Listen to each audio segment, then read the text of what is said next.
சுவாமியே சரணம் ஐயப்பா என சிறியவர் பெரியவர் அனைவரையும் முழங்க வைத்த சாதாரண மக்களின் தெய்வம் எங்கள் கலியுக கடவுள். அசுரர்களை கூட அச்சத்தில் ஆழ்த்திய நம்ம ஐயப்பனின் கதையை கேட்போம். அவன் அருளில் தினமும் குளிப்போம். வாங்க, கலியுக கடவுளாம் ஐயப்பனின் கதையை கேட்போம். மந்திரியாரே, உலகம் என்னை மலடி என்று ஏளனம் செய்த போது அந்த பட்டத்தை துடைக்க எனக்கு ஒரு கருவி தேவைப்பட்டது. அந்த கருவியாகத்தான் மணிகண்டன் எனக்கு பயன்பட்டான். என் கருவில் வளர்ந்து மார்பில் பால் குடித்தவன் இல்லை அவன்.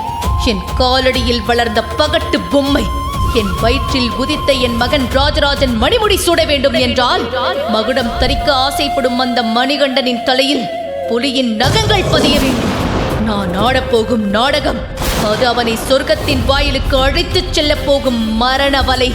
மணிகண்டா, நீ திரும்பி வரவே கூடாது. பிணத்தில் சிறு துகள்கள் கூட மிஞ்சாதபடி அந்த காட்டு புலிகளுக்கு நீ இரையாக வேண்டும். அந்த ஆனந்த செய்தியை கேட்டு நான் ஆர்ப்பரித்து மகிழ வேண்டும். ஒரு பெண்ணின் கருணையை உலகமே போற்றுகிறது. ஆனால் அதே பெண் அதிகாரத்திற்காக பேயாக மாறினாள். தனக்கு அம்மா என்ற கௌரவத்தை தந்த பாலகனையை பசி கொண்ட புலிகளுக்கு விருந்தாக்க துணிந்து விட்டாள் அந்த பந்தளத்து ராணி.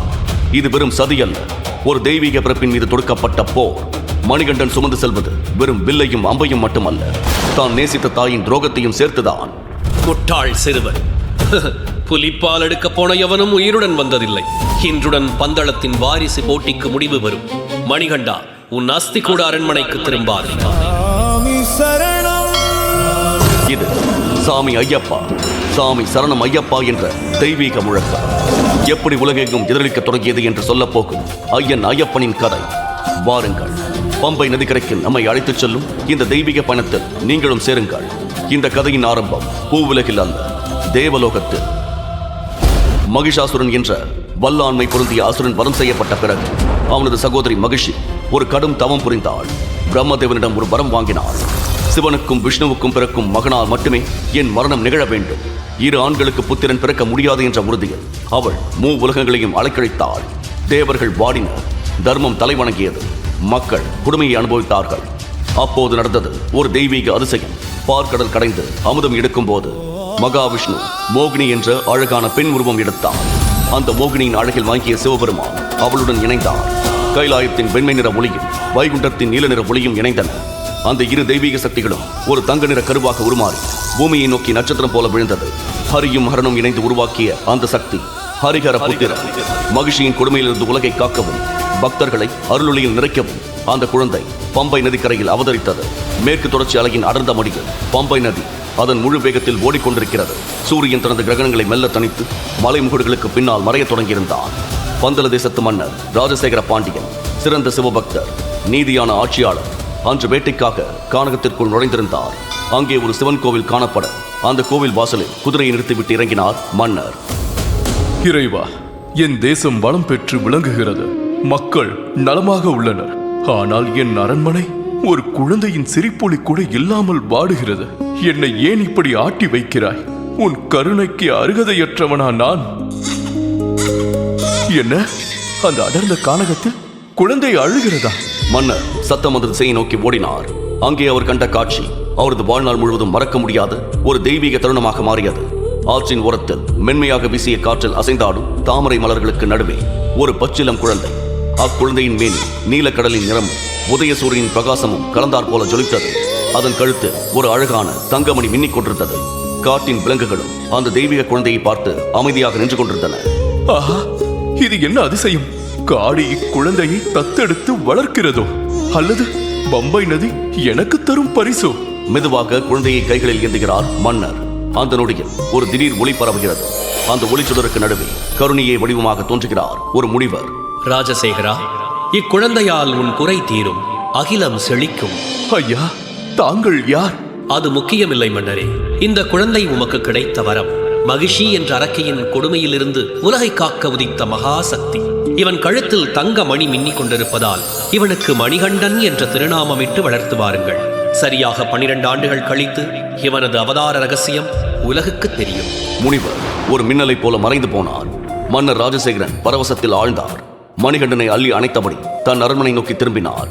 காடு அமைதியானது. ஆனால் ஒரு புதிய சகாப்தம் அங்கே தொடங்கியிருந்தது. மணிகண்டன் பந்தல அரண்மனைக்குள் நுழைந்ததும் அந்த நாடே சுபிட்சம் அடைந்தது. காய்ந்த மரங்கள் துளிர்ந்தன. மழையில்லாத நிலத்தில் தானியங்கள் விளைந்தன. ராஜசேகர மன்னன் மணிகண்டனை தன் உயிருக்கு மேலாக நேசித்தார். மணிகண்டன் சிரிக்கும் போது அரண்மனை தோட்டத்தில் உள்ள மயில்கள் தோகை விரித்து ஆடும். அவர் தொடும் பொருட்கள் அனைத்தும் ஒருவித தெய்வீக ஒளியுடன் மின்னும். அவர் விளையாடும் போது வானத்தில் இருக்கும் மேகங்கள் அவருக்கு நிழல் தரும் குடையாக நகரும். ஆக்ரோஷமான யானைகள் கூட அவர் முன் மண்டியிட்டு தும்பிக்கையை உயர்த்தி வணங்கும். வருடங்கள் கடந்தன. மணிகண்டன் வளர வளர அவரது தெய்வீக ஆற்றல்கள் அதிகரித்தன. குருகுல கல்விக்காக அவர் அனுப்பப்பட்ட போது சக மாணவர்கள் வைக்கும் வண்ணம் அனைத்து கலைகளையும் சில நாட்களிலேயே கற்றுத் தேர்ந்தார். வில்வித்தை, வாள்வீச்சு எதிலும் முதலிடம். அவர் எய்தும் அம்புகள் இலக்கை ஒருபோதும் தவறவிட்டதில்லை. மிக கடினமான வேத மந்திரங்களை ஒருமுறை கேட்டாலே அப்படியே ஒப்புவிக்கும் ஆற்றல். காடே அவருக்கு ஒரு போர்க்களமாகவும் அந்த போர்க்களமே அவருக்கு ஒரு விளையாட்டரங்கமாகவும் இருந்தது. ஒரு சிறுவனின் கண்ணுக்கு தெரிந்த ஒட்டுமொத்த பிரபஞ்சம். குருவுக்கே பாடம் எடுத்த அந்த மணிகண்டன் யார்? தத்துவமசி என்பதன் உண்மையான ரகசியம் என்ன? சூரியன் மறையும் அந்த வேளையில் குரு தன் மாணவர்களுக்கு பிரபஞ்சத்தின் தோற்றம் குறித்து பாடம் எடுத்துக் கொண்டிருந்தார். மாணவர்களே, இந்த உலகம் ஐம்பூதங்களால் ஆனது. ஆனால் அந்த ஐம்பூதங்களுக்கும் அப்பால் ஒரு பெரும் சக்தி இருக்கிறது. அதுவே அனைத்தையும் இயக்குகிறது. அதை அறிவது என்பது கடலுக்குள் இருக்கும் நீர்த்துளி தான் கடல்தான் என்பதை உணர்வது போன்றது. குருவே, கண்ணுக்கு தெரியாத அந்த சக்தியை எங்களால் எப்படி உணர முடியும்? நாங்கள் தனித்தனி மனிதர்கள் தானே, எப்படி நாங்கள் அந்த பிரபஞ்சத்தோடு ஒன்றாக முடியும்? குருவே, தாங்கள் அனுமதித்தால் இதை நான் விளக்கலாமா? குரு மௌனமாக தலையசைத்து தன் சம்மதத்தை சொல்ல மணிகண்டன் பாத்திரத்திலிருந்து நீரை எடுத்து தெளிக்க அந்த நீர்த்துளிகள் அந்தரத்தில் அப்படியே உறைந்து போய் நிற்கிறது. நண்பர்களே, இங்கே பாருங்கள். இந்த ஒவ்வொரு நீர்த்துளியிலும் இப்போது சூரியனின் பிம்பம் தெரிகிறது அல்லவா? சூரியன் ஒன்றுதான், ஆனால் ஆயிரக்கணக்கான துளிகளில் ஆயிரக்கணக்கான சூரியன்களாக தெரிகிறது. அதுபோலத்தான் அந்த பரம்பொருள். அது ஒன்றுதான், ஆனால் நாம் ஒருவருக்குள்ளும் அது தனித்தனி ஆத்மாவாக தெரிகிறது. அந்த நீர்த்துளிகள் மீண்டும் நதியிலோ மண்ணிலோ சேரும்போது அவை அந்த மூலத்தோடு ஒன்றாகி விடுகின்றன. நாமும் அது போலத்தான். நமக்குள் இருக்கும் அந்த தெய்வீக தன்மையை நாம் உணர்ந்து விட்டால் நாமே அந்த பிரபஞ்சமாகி விடுவோம். குரு திகைத்து நின்றார். மணிகண்டனின் கண்களை உற்று பார்த்த அவருக்கு உடல் சிலிர்த்தது. அந்த சிறுவனின் கண்களுக்கும் வெறும் விழித்திரை தெரியவில்லை. ஒட்டுமொத்த பால்வெளி மண்டலமே பல கோடி விண்மீன்களோடு அங்கே சுழன்று கொண்டிருப்பதை கண்டார். மணிகண்டா, நீ ஒரு தத்துவமசி. நீயே அதுவாக இருக்கிறாய் என்பதன் நேரடி பொருளாக நீ இருக்கிறாய். உனக்கு நான் கற்பிக்க எதுவுமில்லை மணிகண்டா. நீ உலகிற்கே கற்பிக்க வந்தவன். குருவுக்கே குருவான அந்த மணிகண்டன் தான் கற்ற கல்விக்கு ஈடாக கேட்கப் போகும் அந்த விசித்திரமான குருதட்சணை என்ன? ஒரு தொடுதலில் மௌனம் கலைந்த அந்த அதிசயம் எப்படி நிகழ்ந்தது? வாங்க, ஐயப்பனின் கருணை வெளிப்பட்ட அந்த அற்புத சம்பவத்தை நாம் தொடர்ந்து கேட்கலாம். கல்வி முடிந்து பிரியும் நேரம் வந்தது. மணிகண்டன் குருவின் பாதங்களை தொட்டு வணங்கினார். குருவே, நீங்கள் தந்த இந்த ஞானத்திற்கு ஈடாக நான் என்ன கைமாறு செய்ய முடியும்? நீங்கள் விரும்பும் எதையும் குருதட்சணையாக கேளுங்கள். மணிகண்டா, உனக்கு நான் கற்பித்ததை விட உன்னிடம் நான் கற்றதுதான் அதிகம். ஒரு மன்னராக நீ எனக்கு எதை தந்தாலும் என்னால் மறுக்க முடியாது. ஆனால் நான் விரும்புவது பொன்னோ பொருளோ அல்ல. அவன் என் மகன். குருவே, என்ன ஆனது அவனுக்கு? அவன் பிறக்கும் போதே மௌனத்தை துணையாக கொண்டு பிறந்தவன். அவனால் இந்த காட்டின் ஒலிகளை ரசிக்க முடியாது. தன் தந்தையை அப்பா என்று அழைக்க முடியாது. இந்த காடு, மலை, நதி என இயற்கையின் அனைத்து ஒலிகளையும் என்னால் கேட்க முடிகிறது. ஆனால் என் மகனால் நான் பேசும் ஒரு வார்த்தையை கூட கேட்க முடியாது. அவனது மௌனம் என் வாழ்நாள் முழுவதும் ஒரு பாரமாக இருக்கிறது. நீ சாதாரணமானவன் அல்ல என்பதை நான் அறிவேன். உன்னால் முடிந்தால் அவனுக்கு ஒரு விடிவைத்தா. கவலை வேண்டாம் குருவே, உங்கள் வருத்தம் நிச்சயம் நீங்கும். மணிகண்டன் மெதுவாக அந்த சிறுவனை நோக்கி நடந்தார். காடை அமைதியானது. அவர் தனது வலது கரத்தை உயர்த்தி அந்த சிறுவனின் செவிகளிலும் தொண்டையிலும் மென்மையாக வருடினார். அந்த நொடி மணிகண்டனின் விரல் நுனிகளிலிருந்து ஒரு மெல்லிய தங்க நிற ஒளி அந்த சிறுவனின் உடலுக்குள் ஒரு மின்சாரத்தைப் போல ஊடுருவியது. அந்த சிறுவனின் மூடியிருந்த செவிப்புலன்கள் சட்டென்று திறந்தன. தூரத்தில் ஓடும் நதியின் சத்தம், பறவைகளின் சிறகடிப்பு சத்தம் அவனுக்கு முதலாக பேரிரைச்சலாக கேட்கின்றன. உன் தந்தையை அழை. அந்த சிறுவன் தனது வாழ்நாளின் முதல் முயற்சியாக தன் வாயை திறந்தான். பல வருடங்களாக உறங்கிக் கிடந்த அவனது குரல் நான்கள் அதிர்ந்தன. அப்பா,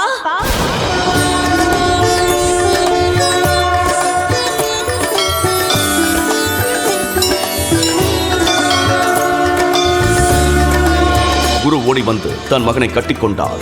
அவரது கண்ணீர் மணிகண்டனின் பாதங்களை நனைத்தது. குருகுல கல்வி முடிந்து மணிகண்டன் பந்தல தேசத்திற்குள் நுழைந்தார். வீதிகள் எங்கும் தோரணங்கள், மலர் தூவும் மக்கள்.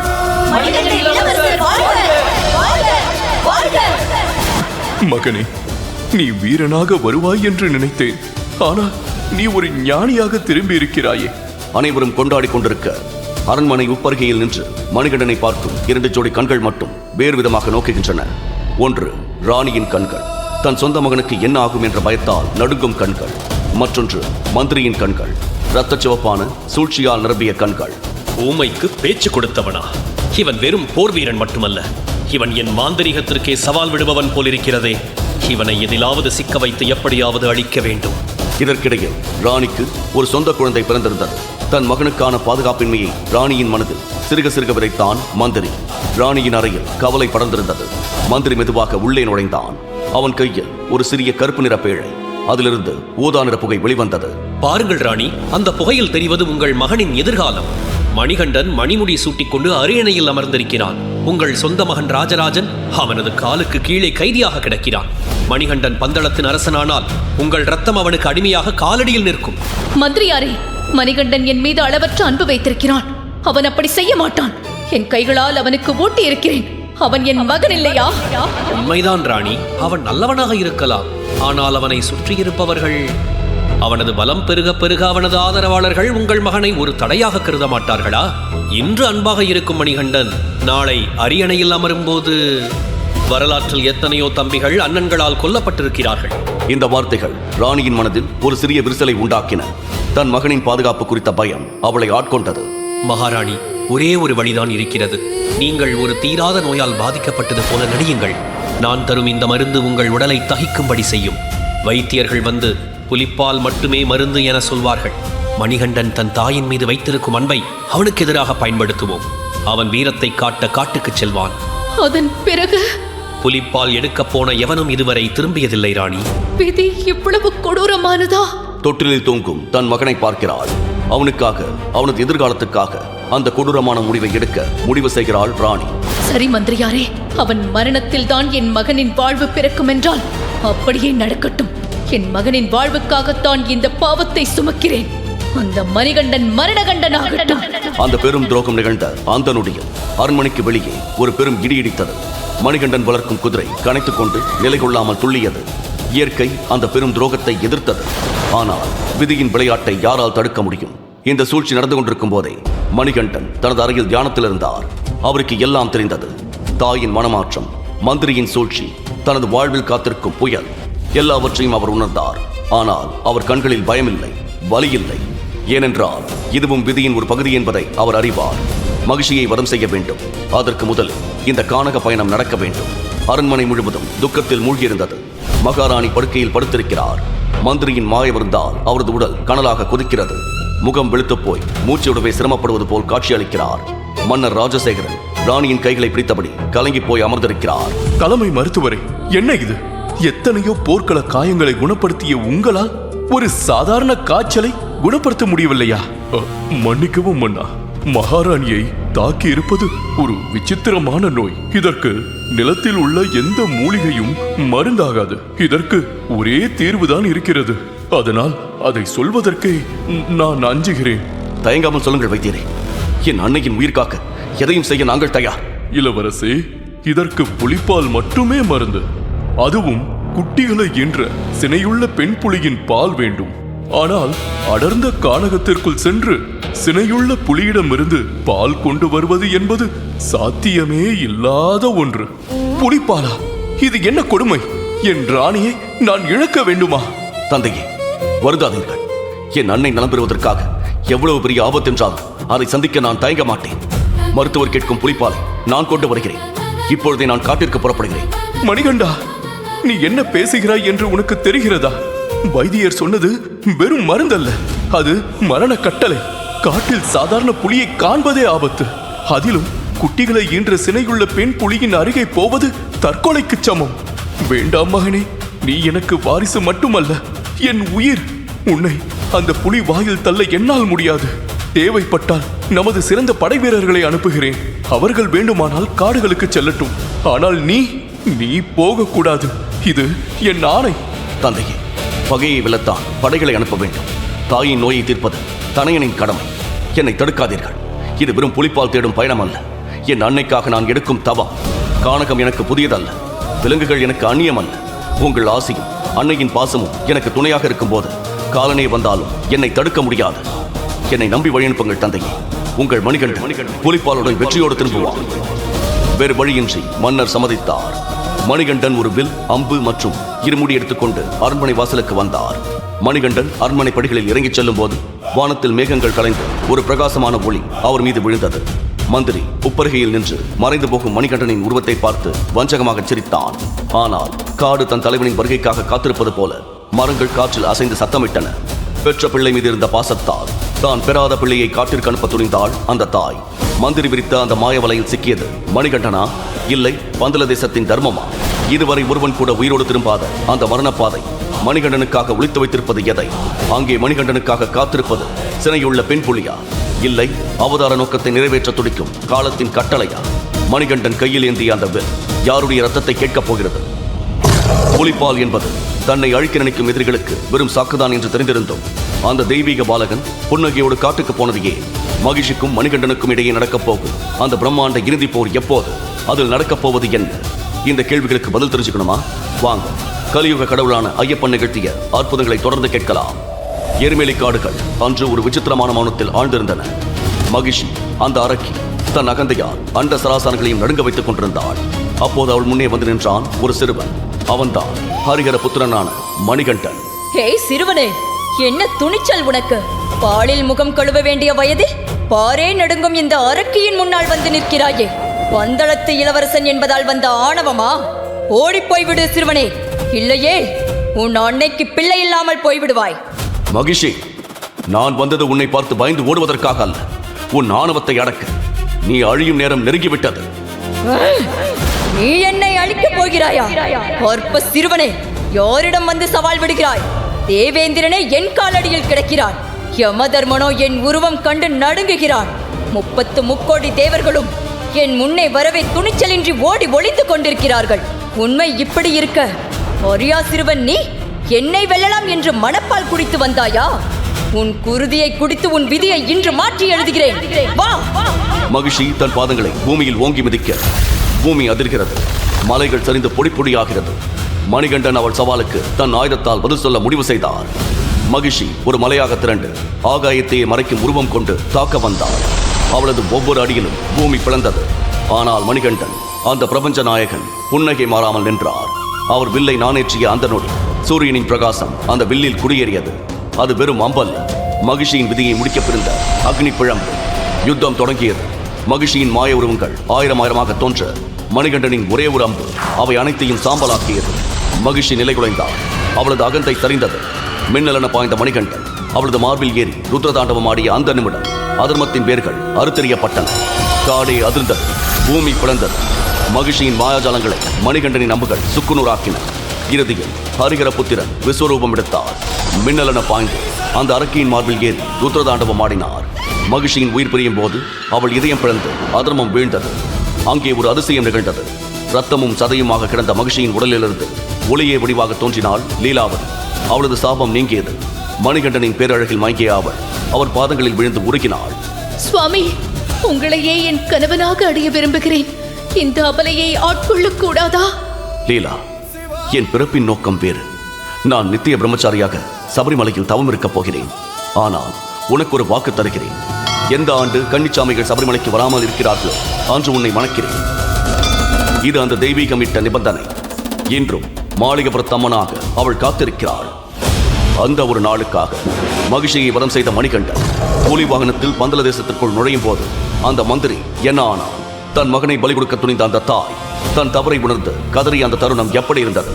வாங்க, கருணாமூர்த்தியா அந்த கலியுக கடவுள் ஐயப்பனின் வரலாற்றை முழுவதுமாக கேட்கலாம். இது போன்ற கதைகளை முழுமையாக கேட்க பாக்கெட் FM ஆப்பை டவுன்லோட் செய்யுங்கள். லிங்க் டிஸ்கிரிப்ஷனில் கொடுக்கப்பட்டுள்ளது.